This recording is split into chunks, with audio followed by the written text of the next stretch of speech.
More good news about Africa. They are getting rid of the French. The French economy is crashing because Africa said, actually, no, you can't have my resources anymore.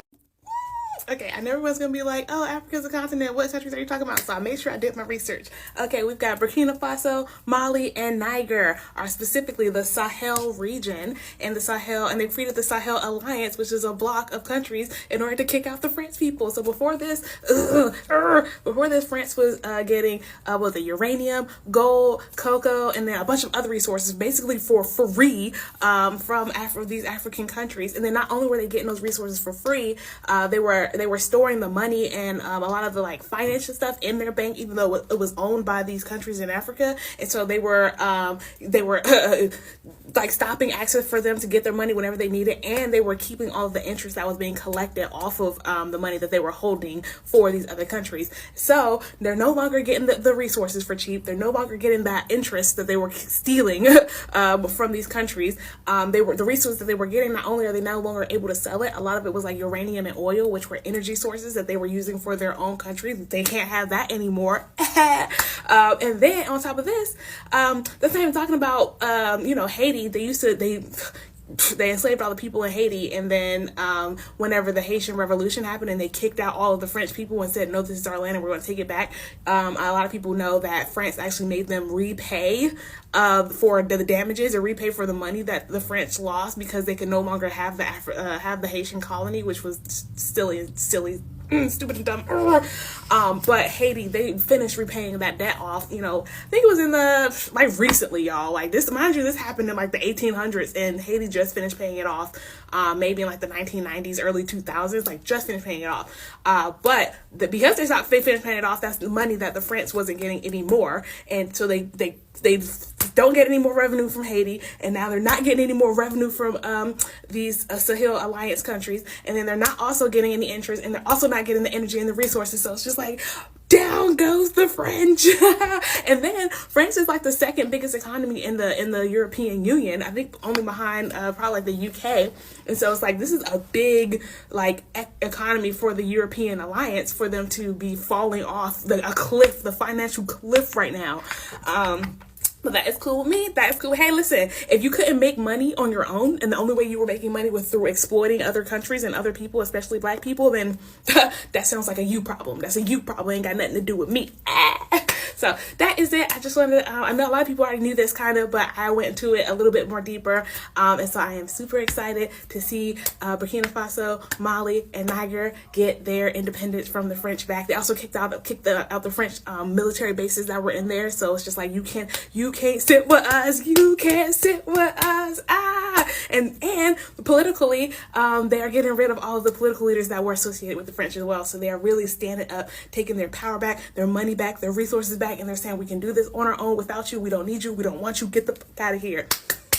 Thanks. All right. Bye. Yay. Rising Africa. Ashe. America is scared right now. Britain is scared right now because they see Guinea under independent leadership. They see Mali under independent leadership. They see Burkina Faso under independent leadership. They see Niger under independent leadership. They afraid. They scared. They think y'all going to end up infecting Chad with revolutionary African power. Where my Chadian Africans at?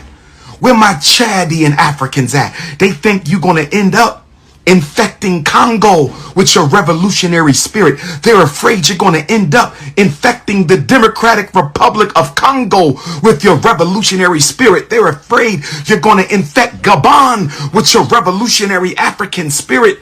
Turn this into a United States of Africa. And then I want you to have a conference of all African leaders who want to be part of the United States of Africa. African Union is over. It's time for the United States of Africa. I said the ancestors have spoken. The ancestors have spoken. And the ancestors have said that the African Union is over. It's time for a United States of Africa. I'm calling on the president of Guinea, the president of Burkina Faso, the president of Niger, and the president of Mali to be the first 4 countries to sign on to a united America is scared right now. let's talk about something that scares Western powers more than oil shortages and economic collapse. A united Africa. Yeah, the integration of Africa keeps Western powers up all night. And here's why.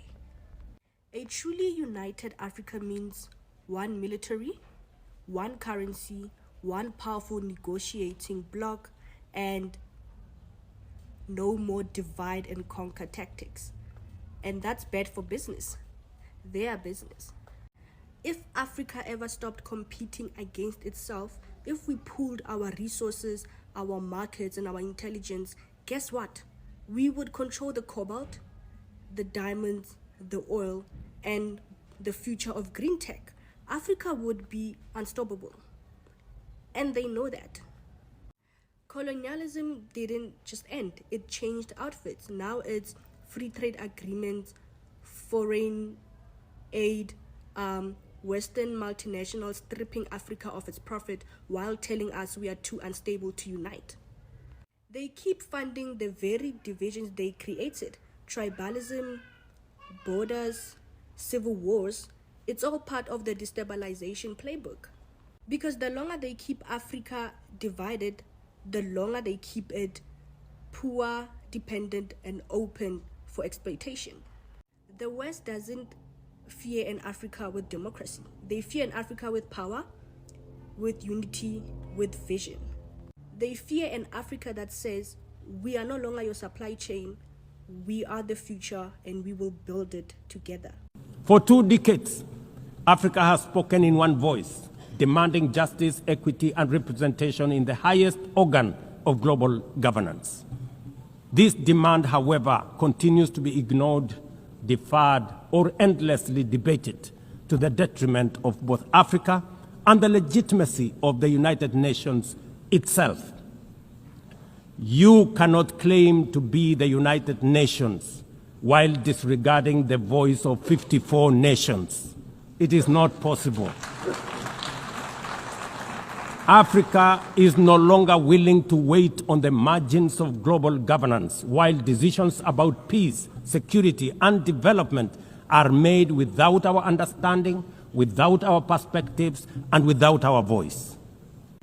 Africa's exclusion is not only unacceptable, unfair, and grossly unjust, it also undermines the very credibility of the United Nations, this organization. Africa dominates most of the Security Council agenda, provides some of the largest contingents of UN peacekeeping forces, and bears the heaviest costs of instability. Yet we remain the only continent without a permanent seat at the main table where decisions about our destiny are made. Africa deserves, ladies and gentlemen, at the very least, 2 permanent seats with full rights, including the right to veto, and 2 additional non-permanent seats on the United Nations Security Council. The world must understand that reforming the Security Council is not a favor to Africa or to anybody. It is a necessity for the United Nations' own survival. If the United Nations is to remain relevant in this century, it must reflect today's realities, not the post-war power arrangements of 1945. We can no longer accept that a large portion of the world's population is not represented in the United Nations Security Council.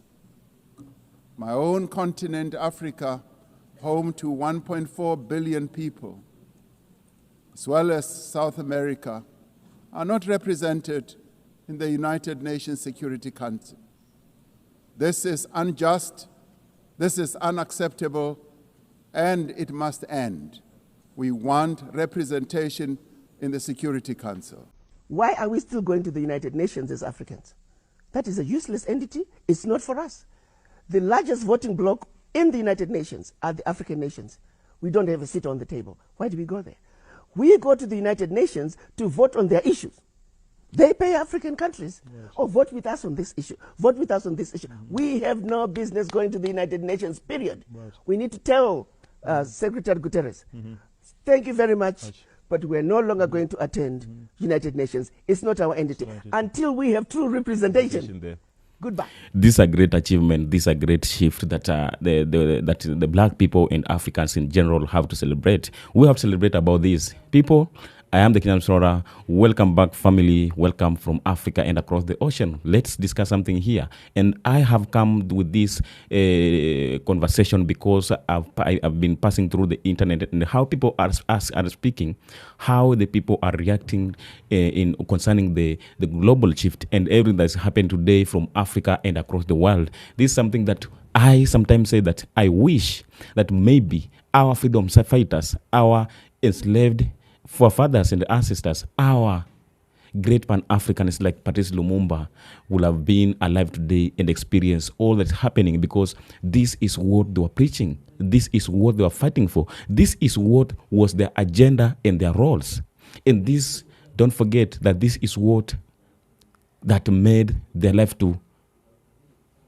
Africans' issue can only be enhanced when Africans decide to do that.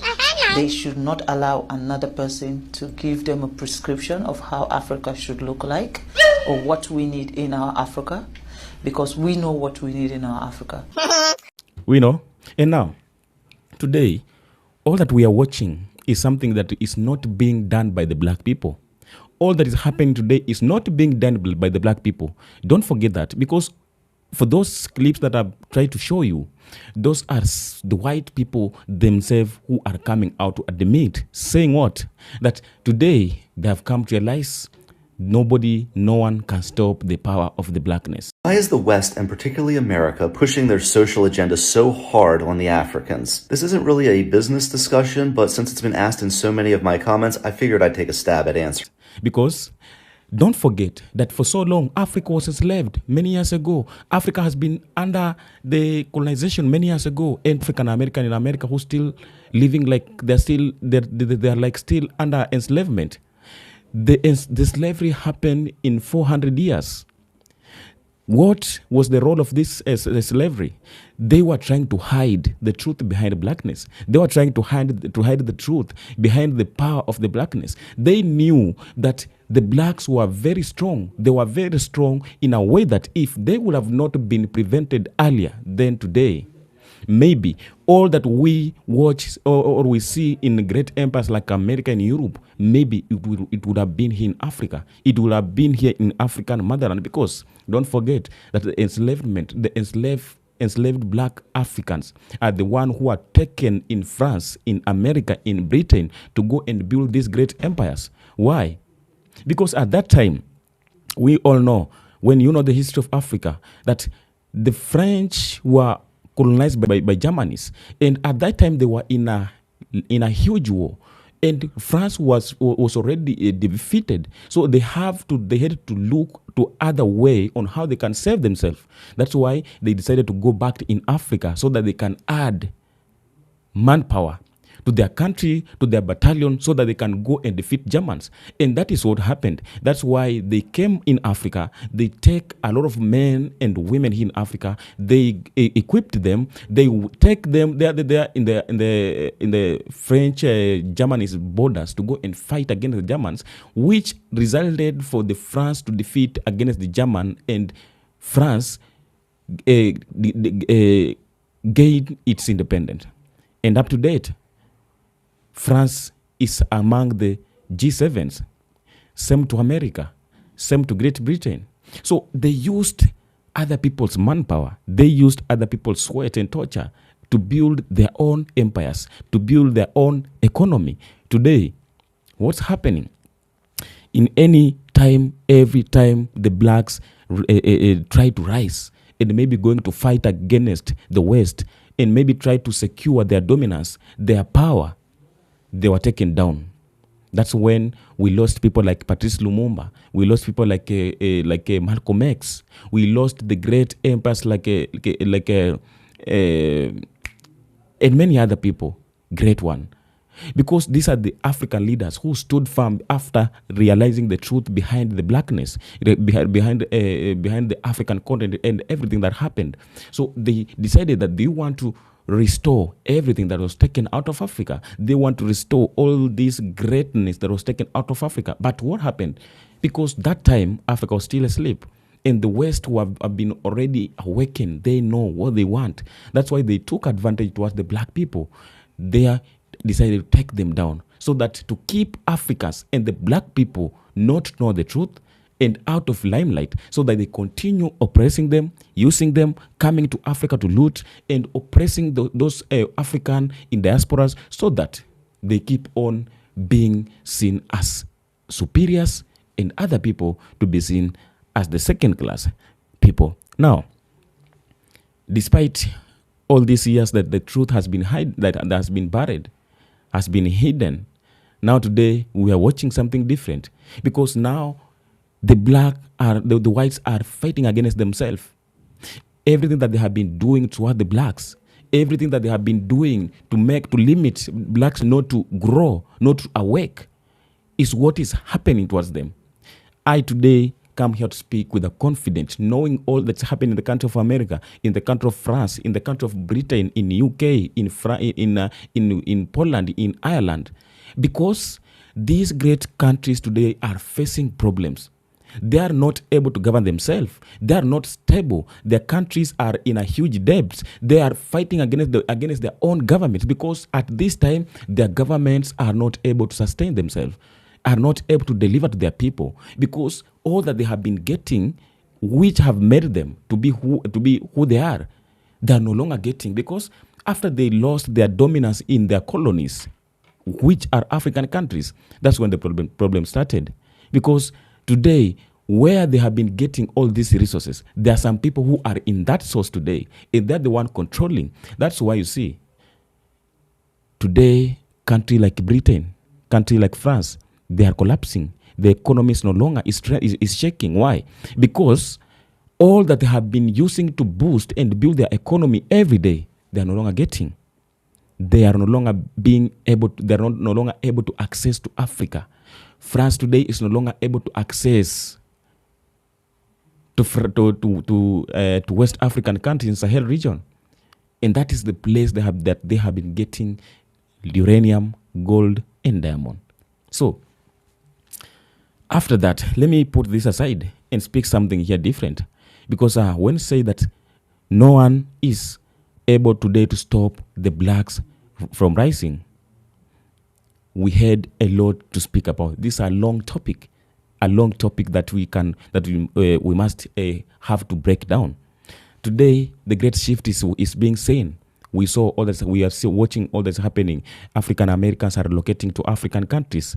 They are relocating, ditching the American dream, going to start other new life in Africa, because they have tried to be patient, begging for freedom, begging for equality, begging for justice, but nobody was there to listen to them. Nobody was there to respond to them. Nobody was there to protect or fight for them. So they grew up knowing that they are on their own. They are on their own. Today, they have come to realize that all this time they have been wasting, they would have known this earlier, maybe things would have not been how it is today. The great shift is here.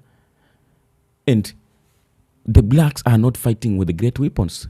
No nuclear weapons, no massive destructive weapons, but just with the power, with the courage, and at the same time, the power of the great ancestors standing with the Africans. That's why today we are watching things happening in a mysterious way. Today the great shift is being seen. That's why we say it's too late. It is too late to stop the blacks from rising, because we have seen just a few African countries have tried to free themselves from their former colonizers, and we have tried, and we've seen the images and the damages and the impacts that they are facing, because they used to tell Africans that they can no longer